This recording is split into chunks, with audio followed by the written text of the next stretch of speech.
Assalamualaikum warahmatullahi wabarakatuh. Perkenalkan, nama saya Yeni Dayani dengan NIM 22650024 dari kelas A.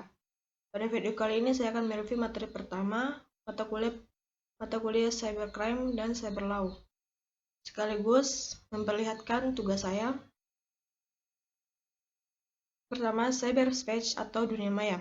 Cyberspace adalah istilah yang digunakan untuk merujuk kepada ruang virtual di mana aktivitas komunikasi dan pertukaran informasi terjadi melalui jaringan komputer, terutama internet. Ini adalah lingkungan digital di mana orang-orang dapat berinteraksi, berbagi data, menjalankan bisnis, dan melakukan berbagai aktivitas online. Cyberspace mencakup website, platform media sosial, email, dan semua jenis layanan online yang memungkinkan interaksi dan komunikasi melalui teknologi komputer. Ini adalah konsep penting dalam era digital yang mempengaruhi banyak aspek kehidupan kita saat ini. Istilah cyberspace pertama kali digunakan untuk menjelaskan dunia maya yang terhubung langsung ke internet oleh John Perry Barlow pada tahun 1990. John Perry Barlow adalah seorang penulis, aktivis, dan salah satu pendiri Electronic Frontier Foundation atau EFF, sebuah organisasi yang memperjuangkan hak-hak pengguna dan kebebasan di dunia maya. John Perry Barlow mendeklarasikan A Declaration of the Independence of Cyberspace. Sejarah awal mulanya cyberspace. Pada awal tahun 1960-an dan 1970-an, awal mula dunia maya dimulai dalam era ini.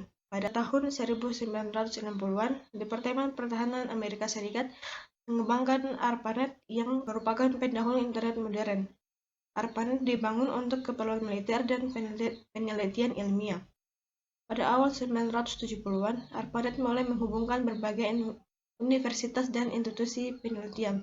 Pada tahun 1980-an, dekade ini menyaksikan perkembangan lebih lanjut dalam jaringan komputer, termasuk pengembangan protokol TCP atau IP yang menjadi dasar internet. Pada tahun 1983, ARPANET beralih sepenuhnya ke TCP atau IP.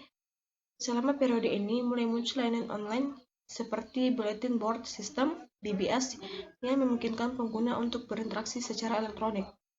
Pada tahun 1990-an, ini adalah era di mana World Wide Web ditemukan oleh Tim Berners-Lee pada tahun 1989 dan mulai diperkenalkan kepada publik. Pengguna www secara massal mengubah cara orang mengakses informasi dan berkomunikasi secara online. Pada tahun 1993, browser web grafis Mosaic diluncurkan, memungkinkan pengguna untuk dengan mudah menjelajahi web. Pada tahun 2000-an, selama dekade ini, internet menjadi lebih mudah diakses dengan cepat, dan semakin banyak perusahaan seperti Google, Amazon, dan Facebook muncul. Situs web sosial seperti Friendster, MySpace, dan Facebook juga muncul mengubah cara orang berinteraksi secara online dan berbagi informasi. Pada tahun 2010-an, penyebaran perangkat seluler dan smartphone mengubah cara orang mengakses internet, menjadikannya lebih terjangkau dan portabel. Aplikasi seluler dan media sosial semakin mendominasi aktivitas online, seperti internet mulai digunakan dalam berbagai aspek kehidupan sehari-hari, termasuk pekerjaan, pendidikan, dan hiburan. Pada tahun 2020-an, pandemi COVID-19 mempercepat transformasi digital di seluruh dunia, dengan lebih banyak pekerjaan, pendidikan, dan interaksi sosial yang beralih ke lingkungan online. Pada saat yang sama, perkembangan teknologi seperti kecerdasan buatan atau AI, Internet of Things, IoT, dan blockchain terus mempengaruhi perkembangan dunia maya. Selanjutnya, cybercrime, yang dikenal sebagai kejahatan dunia maya atau kejahatan siber, yang merujuk kepada tindakan kriminal yang dilakukan dengan menggunakan teknologi komputer, jaringan internet, atau perangkat elektronik lainnya. Cybercrime melibatkan penyalahgunaan teknologi ini untuk menciptakan kerugian, merusak, atau mengancam individu, perusahaan, atau pemerintah. Ini adalah bentuk kejahatan berkembang seiring dengan kemajuan teknologi dan internet.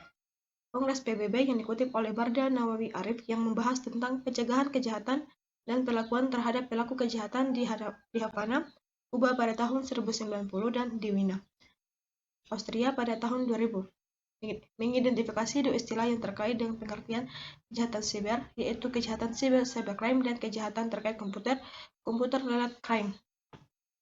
Karakteristik khusus dari kejahatan siber dapat mencakup berbagai hal. Berikut adalah 5 karakteristik penting yang dapat menjadi ciri khas dari kejahatan cyber.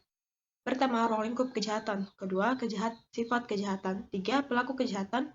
4, modus kejahatan. Dan 5, jenis kerugian yang ditimbulkan. Karakteristik ini menunjukkan kompleksitas dan dinamika dari kejahatan siber yang memerlukan perhatian khusus dalam upaya pencegahan, deteksi, dan penegakan hukum yang efektif. Selanjutnya, jenis-jenis kejahatan cyber. Pertama, pencurian identitas. Contohnya, seseorang mencuri informasi pribadi seseorang seperti nomor kartu kredit atau informasi akun bank untuk melakukan transaksi ilegal atas nama korban. Kedua, phishing. Contohnya, pelaku mengirimkan email atau pesan palsu yang mengajak korban untuk membagikan informasi pribadi seperti kata sandi atau nomor kartu kredit. Ketiga, malware, yaitu perangkat lunak berbahaya. Contohnya, virus komputer yang menginfeksi komputer korban dan mencuri data pribadi atau merusak sistem. Keempat, ransomware, contohnya perangkat lunak yang mengenkripsi data korban dan meminta tebusan untuk mendekripsi data tersebut. Kelima, peretasan, contohnya pelaku meretas situs web atau jaringan perusahaan untuk mencuri data atau merusak sistem. Keenam, serangan DDoS, contohnya sebuah kelompok pelaku meluncurkan serangan DDoS terhadap situs web atau jaringan, membuatnya tidak dapat diakses oleh pengguna yang sah. Selanjutnya, pencurian kekayaan intelektual, contohnya mencuri dan menyebarkan produk atau informasi rahasia bisnis dari perusahaan pesaing. Lalu ada pemalsuan, contohnya membuat dokumen palsu atau identitas palsu untuk melakukan penipuan atau aktivitas ilegal. Lanjut, pornografi anak, contohnya menyebarkan atau menyimpan materi pornografi yang melibatkan anak-anak yang merupakan tindakan ilegal. Ke-10, cyberbullying, pelecehan di dunia maya, contohnya menghina atau melecehkan seseorang secara online dengan mengirim pesan atau konten merendahkan. Lanjut lagi, 11. Penyebaran informasi palsu, contohnya menyebarkan berita palsu atau informasi palsu untuk mempengaruhi opini publik atau menciptakan ketidakpercayaan.